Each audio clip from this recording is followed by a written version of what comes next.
আসসালামু আলাইকুম। আশা করি সবাই ভালো আছেন। আমি সকালে পুঁজিবাজার নিয়ে বলবো, তার আগে যেটা বলি সেটা হচ্ছে একটা শেয়ারে বা বিনিয়োগকারীরা বা ট্রেডাররা কীভাবে পুঁজিবাজারে সর্বশান্ত হয় শেয়ার কারসাজির মাধ্যমে। আপনারা কীভাবে নিঃশেষ হয়ে যান শেয়ার কারসাজির মাধ্যমে। একটা স্টক কীভাবে কারসাজি হয় আমি একটা প্রমাণ দেখাবো আজকে। পুরো বিষয়টা শোনার পর আপনারা ক্লিয়ার হবেন মার্কেট আপনাদের কীভাবে থাকা উচিত। এটা খুবই important video. Market up down করবে, সকালে পুঁজিবাজার নিয়ে যদি বলি মোটামুটি ভালোই আছে। আমি যে কোম্পানিটা নিয়ে বলবো সেটা হচ্ছে ড্যাফোডিল কম্পিউটার। এটা কারসাজির নমুনাটা, মানে আপনাদের প্রতি মুহূর্তে এখানে কিভাবে কারসাজি হয় সেটা দেখাবো। তো সকালে পুঁজিবাজার নিয়ে সংক্ষিপ্তভাবে যদি বলি সেটা হচ্ছে মার্কেট ঠিক আছে, এখন ভলিউমটা আর একটু বাড়া উচিত, অবশ্যই বাড়া উচিত। আমি গতকালকে রূপালী ব্যাংক নিয়ে বলছিলাম, নিউজের কারণে যে মানে ট্রেডাররা পজিটিভ কিছু পায়, রূপালী ব্যাংক সেটা অন্যতম। রূপালী ব্যাংক তার একটা ভালো এইভাবেই, মানে ক্যাশ টাকা নিয়ে চুপচাপ বসে থাকতে হবে শিকারির মতো। হঠাৎ করে কোনো একটা পজিটিভ নিউজ আসছে, আপনাকে অ্যান্টি নিয়ে বসে থাকতে হবে। 3-4%, 10%, 15%, যতটুকু প্রফিট টেক করে চলে আসতে হবে।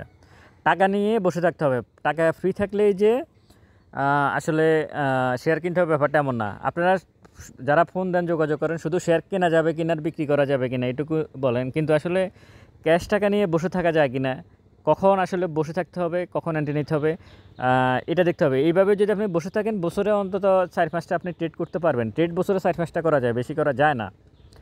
তো যাই হোক, আমি যে বিষয়ে কথা বলবো সেটা হচ্ছে ড্যাফোডিল কম্পিউটার। মানে কারসাজি কাহাকে বলো, কত প্রকার কী। ড্যাফোডিল কম্পিউটার একটা উদাহরণ হিসেবে আমি নিয়ে আসছি, কারণ ঘটনাটা তার করছে।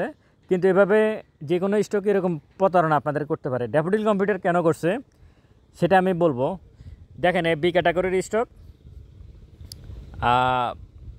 পেড আপ হচ্ছে 50 কোটি, আর লং টার্ম লোন তার নাই, শর্ট টার্ম লোন হচ্ছে 29 কোটি, তার রিজার্ভ আছে 16 কোটি। এ হচ্ছে তার ফান্ডামেন্টাল একটা ব্যাকগ্রাউন্ড। আর এই হচ্ছে ড্যাফোডিল কম্পিউটারের চার্ট, 1 ইয়ার 53 টাকা 90 পয়সা চলতেছে আজকে, এবং তার ডাউন ট্রেন্ডটা তো দেখতেছেন আপনারা। এখন আসেন তার ফান্ডামেন্টাল, এই যে কারসাজিটা কেন করলো, সে কী কারসাজি করতে চাইছে এবং কমিশনের সাথে এখন ধরা খাইছে। সে সিকিউরিটি এক্সচেঞ্জ কমিশনের কাছে সে ধরা খেলো। এইখানে কারসাজিটা সে যেটা করলো সেটা হচ্ছে, সে দেখেন 5% ক্যাশ ডিভিডেন্ড দিয়েছে, এটা দিয়ে সে বি ক্যাটাগরিতে আছে। Q3 এবং Q2 সব কিছুই তার কিন্তু বিগত বছরের তুলনায় নেগেটিভ। 1 ইয়ারে যারা আছে তারা 36% লসে আছে, আরও বেশি লসে আছে। 1 ইয়ার্স তো ধরেন গত বছরের এই সময় হিসাব করছে, তার আগে যদি থাকে তাহলে 50-60% লসে আছে। তার পি হচ্ছে 112, বুঝতে পারতেছেন কি ভয়ঙ্কর। এই হচ্ছে ড্যাফোডিল কম্পিউটারের 93, দেখেন 53 টাকা 90 পয়সা তার শেয়ারের দাম, সে দিয়েছে 5% ক্যাশ। তার ডিভিডেন্ড হচ্ছে 0.93%। এখন সে কারসাজিটা করলো কি ড্যাফোডিল কম্পিউটার, এটা হচ্ছে ইম্পর্টেন্ট বিষয়। সে অবৈধভাবে, তার শেয়ার সংখ্যা আছে 4,99,00,000। সে অবৈধভাবে শেয়ার ইস্যু করছে। কীভাবে করছে, সে 27তম এজিএমে, অ্যানুয়াল জেনারেল মিটিংয়ে, শেয়ার হোল্ডারদের মতামতকে গুরুত্ব না দিয়ে, শেয়ার হোল্ডার কারা? শেয়ার হোল্ডার কিন্তু আমরা, সাধারণ শেয়ার হোল্ডার হচ্ছে আমরা। আমাদের মতামতকে, মানে ড্যাফোডিল কম্পিউটারের শেয়ার হোল্ডার যারা, তাদের মতামতকে কোনো প্রকার গুরুত্ব না দিয়ে সে 4,67,00,000 শেয়ার, 4,67,00,000 শেয়ার 10 টাকা ফেস ভ্যালুতে ইস্যু করার এজেন্ডা ফাঁস করে। বুঝতে পারছেন এটা কারসাজিটা কি সেটা আমি বলতেছি, মানে খুবই ভয়ঙ্কর বিষয়। 27তম সভায় এখন সিকিউরিটি এক্সচেঞ্জ কমিশন এই বিরুদ্ধে তদন্ত করবে। 60 কার্য দিবসের মধ্যে আসলে তার তদন্ত রিপোর্ট জমা দিতে বলছে। অতিরিক্ত পরিচালক মোহাম্মদ ওহিদুল ইসলাম, সিকিউরিটি এক্সচেঞ্জ কমিশনের অতিরিক্ত পরিচালক ওহিদুল ইসলামকে এই ব্যাপারে দায়িত্ব দেওয়া হয়েছে। আরও একজন আছে, দুজনকে দায়িত্ব দেওয়া হয়েছে যে তারা যাতে এই বিষয়টা তদন্ত করে দেখে। তো ড্যাফোডিল কম্পিউটারের সাথে সাংবাদিকরা যোগাযোগ করছে যে আপনারা এই যে রাশিয়ার না শেয়ার ইস্যু করছেন আত্মীয় স্বজনের নামে, এগুলো তাদের আত্মীয় স্বজন বন্ধু বান্ধবের নামে 4,67,00,000 শেয়ার 10 টাকা ফেস ভ্যালু মূল্যে তারা ফেস ভ্যালুতে ইস্যু করার এজেন্ডা পাস করে। মানে এটাতে পাস করতে লাগবে, কমিশনের অনুমতি লাগবে। কমিশনের অনুমতি এজেন্ডা পাস করতে হলেও কমিশনের অনুমতি লাগবে, কিন্তু সেটা তারা কমিশনকে জানায় নাই। আচ্ছা, এখন এখানে এটা করলে কি হতো? এখন হয়তো কমিশন ধরছে, কিন্তু এখানে এটা করলে কি হতো, এই শেয়ারটার অরিজিনালি প্রতারণাটা কোথায় আমি সেটাই বলছি। অরিজিনালি শেয়ারটার প্রাইসকে 53 টাকা, সে 5% ক্যাশ ডিভিডেন্ড দিয়ে, তার শেয়ারের দাম তো হওয়ার কথা হচ্ছে আপনার 10 টাকা বা 7 টাকা 8 টাকা, সে 53 টাকা থাকে কীভাবে? তার ফি হচ্ছে 112। কেন সে এখানে থাকবে? এখানে কারসাজিটা যেটা করতো তারা, সেটা হচ্ছে এই শেয়ারগুলো যদি ইস্যু করে দিতে পারতো, এই শেয়ারগুলা গেমলারদের কাছে তারা হয়তো 7 টাকা 8 টাকা বিক্রি করতো। বিক্রি করার পরে তারা এই শেয়ারগুলোকে, এই যে 53 টাকা 90 পয়সা এখন আছে, এটাকে কমিয়ে কমিয়ে শেয়ারটা আপনি দেখতেন 52 উইকের মধ্যে সর্বনিম্ন দামে আছে ড্যাফোডিল কম্পিউটার, সুতরাং আমি অ্যান্টিনি। কিন্তু আপনি এই নিউজ জানেন না যে আসলে ঘটনাটা কি, ইন্টারনালি ঘটনাটা কি।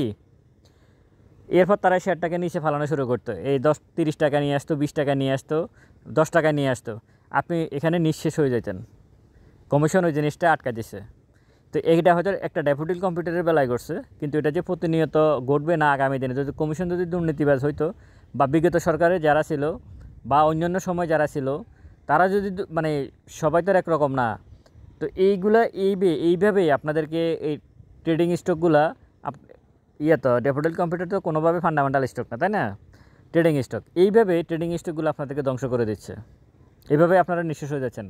এই পরিচালকদের শেয়ার হস্তান্তর, শেয়ার অনুমোদন, আত্মীয় স্বজনকে শেয়ার দান, রাইট শেয়ার ইস্যু করা, প্রেফারেন্স শেয়ার ইস্যু করা, যত রকমের ঘটনাগুলো আছে প্রত্যেকটা ঘটনায় একজন ট্রেডারের জন্য নেগেটিভ, এবং এগুলো প্রতিনিয়তই এই কোম্পানিগুলো করে যাচ্ছে, আইনের মাধ্যমে মার ফেসে করে যাচ্ছে।